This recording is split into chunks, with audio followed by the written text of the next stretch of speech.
Hello friends, இன்றைக்கி நம்ம cauliflower 65 தான் செய்ய போகிறோம். வாங்க எப்படி செய்கிறதுன்னு பார்க்கலாம். அதுக்கு 1 ஸ்பூன் ஜிஞ்சர் கார்லிக் பேஸ்ட் எடுத்துக்கோங்க, 1.5 ஸ்பூன் சில்லி பவுடர், 1/4 ஸ்பூன் மஞ்சத்தூள், 2 ஸ்பூன் சிக்கன் 65 மசாலா, அரை spoon garam masala, 4 spoon cornflour, தேவையான அளவு உப்பு.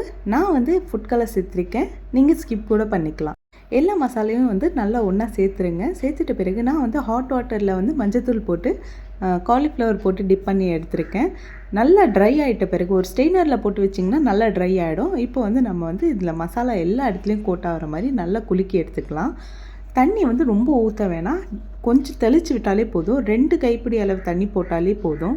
நல்லா பிணைஞ்சு கொடுத்திங்கன்னா இந்த மாதிரி ரெடி ஆகிடும். இப்போ ஆயில் ஹீட் ஆகிடுச்சு, நம்ம ஒன்றா போட்டு எடுத்துடலாம். ஒன்றோடு ஒன்றும் ஒட்டாமல் எவ்வளோ அழகாக தனித்தனியாக வந்திருக்கு பாருங்கள்.